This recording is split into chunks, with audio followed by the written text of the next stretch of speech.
합니다.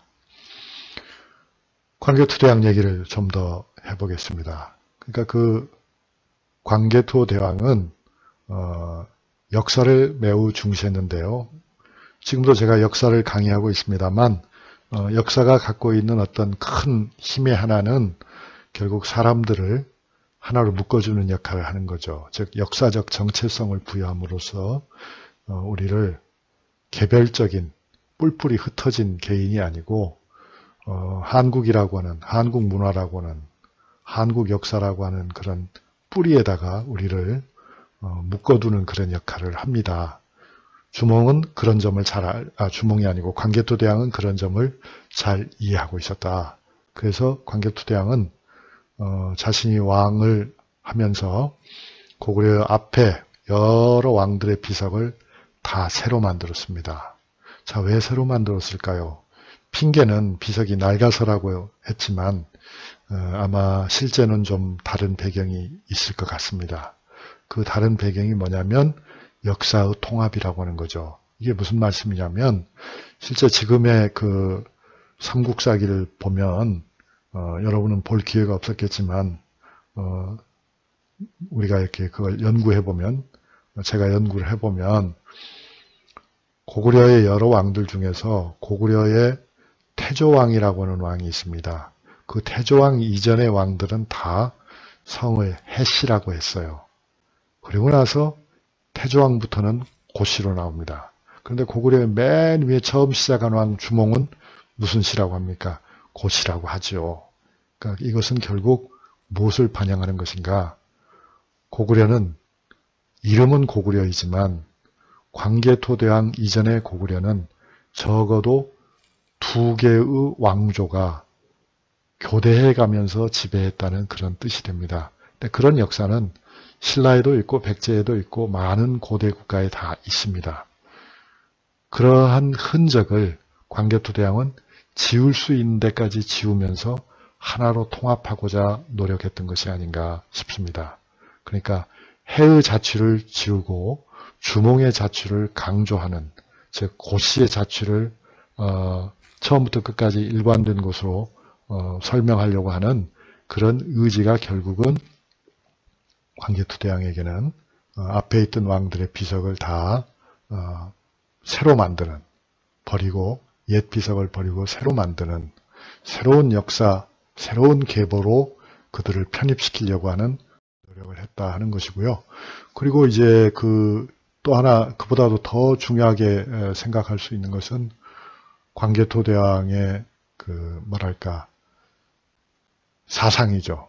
고구려는 천하의 중심이다라는 그런 생각을 강조하는 모습이 광개토대왕의 비석에 잘 나타나고 있습니다. 이거는 이제 장수왕이 아버지의 뜻을 잘 받들어서 그것을 실시했다고 생각하는 부분인데요.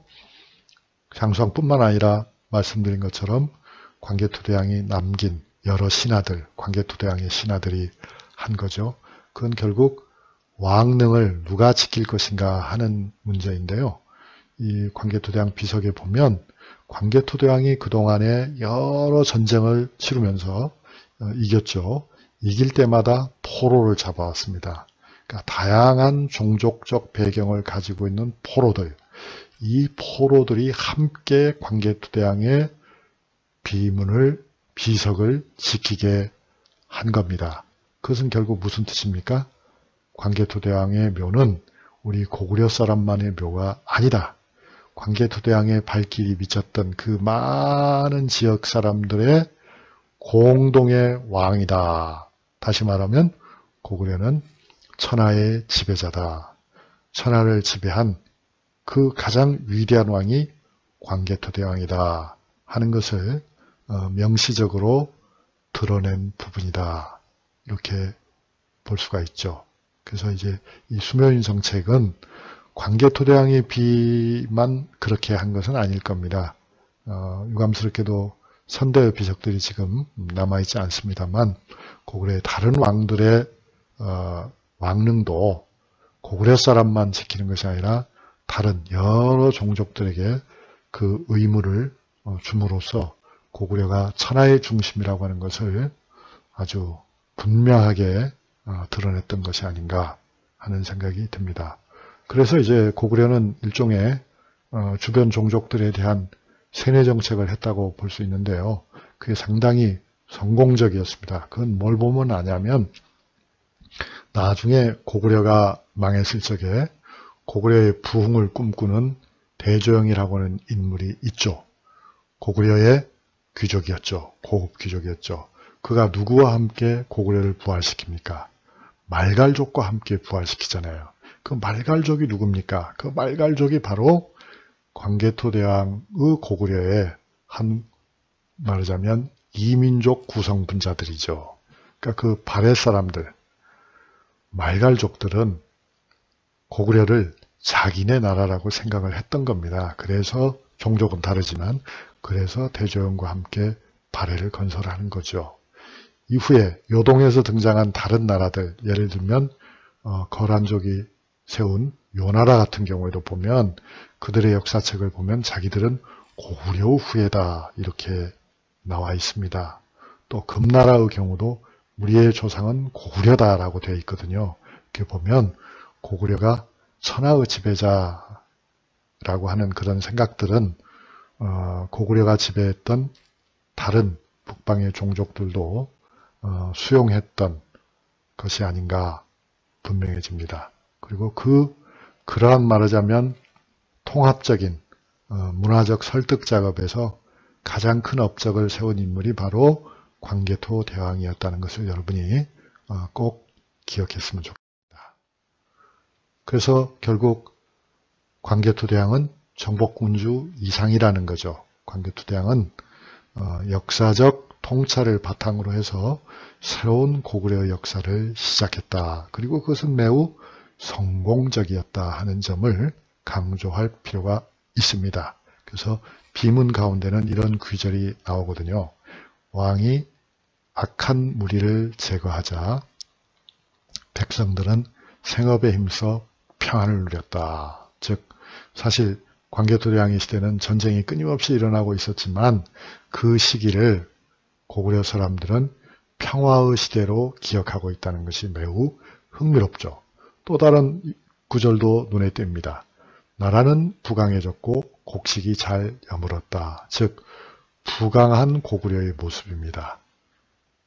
광개토 대왕은 많은 전쟁을 치렀지만 그것은 승리의 기록이었고 백성들에게는 고통이 아니라 풍요와 평화의 기억으로 남아 있었다는 것을 우리가 알 수 있습니다. 광개토 대왕에게서 우리가 얻을 수 있는 교훈들이 있다고 생각합니다.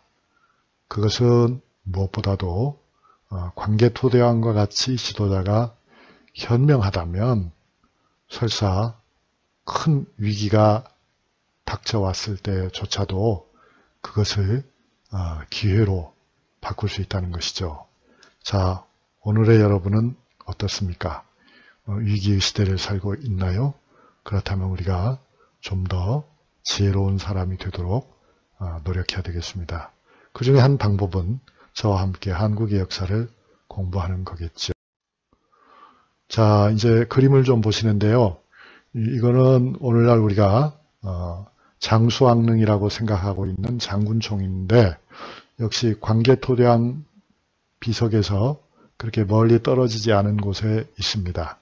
장수왕은 고구려의 수도를 평양으로 옮겼지만 그러나 국내성을 버린 것은 아니었다. 말하자면 국내성과 평양성을 두 개의 수도로 삼아서 고구려의 전통을 이어가면서 새로운 고구려를 만들고자 노력했다. 이렇게 평가하는 것이 옳겠습니다. 그리고 이제 아까 말씀드린 것처럼 고구려라고 하는 나라는 고조선의 조선이란 고조선을 뜻합니다. 고조선과 부여의 상속자라는 것을 알 수 있는데 여기서 제가 아주 크게 강조하고 싶은 것은 고구려라고 하는 나라, 단군조선이라고 하는 나라, 부여라고 하는 나라들은 사실은 단일한 민족이라기보다는 혼혈 민족이고요. 그것은 다 그 밖에 다른 나라에서도 별로 그렇지 않다 하는 것이죠. 고구려의 역사적 전개를 살펴보면 결국 고구려는 남쪽으로부터 북쪽으로 더 많은 협공을 받았어요. 중국의 위나라, 연나라, 선비족, 말갈족, 또 남쪽의 백제. 그런 가운데서 이제 광개토대왕은 그것을 극복하고 한반도 내부로 진출해서 높은 생산성을 이루고 문화적으로도 일체감을 얻게 되는 건데, 고구려의 정체성에 대해서 우리가 정치적으로 좀 이용하는 경향도 좀 있다고 생각합니다. 과대평가된 점도 있긴 하죠. 역시 광개토대왕은 대단히 중요한 인물이었다고 생각하고요. 이 한국 고대사를 이제 개관하는 그림은 여러분이 잘 보시고, 가야는 오늘날 이 가야의 영토가 우리가 짐작했던 것보다는 훨씬 넓었던 것으로 보는데, 다만 이것은 하나의 통일 국가는 아니었고요. 끝까지 여러 개의 연맹체로서, 말하자면 회원 자격을 가진 여러 국가들이 가야라고 하는 하나의 연합을 이루었다. 가야는 철자원을 가지고 있었으면서도 그러나 끝끝내 통합을 이루지 못했죠. 그래서 결국은 가야를 차지한 신라가 한반도의 새로운 주역이 되었다는 점은 대단히 시사적인 거라고 생각합니다. 이 가야 문제에 대해서도 여러분이 좀 깊이 생각해 보기 바라는데, 이 다음에 이제 우리가 대면 수업을 할 적에 오늘 지금까지 제가 설명한 것 중에 잘 이해가 안 되는 부분은 질문을 통해서 해결하면 되겠습니다. 여러분 수고 많았습니다. 감사합니다.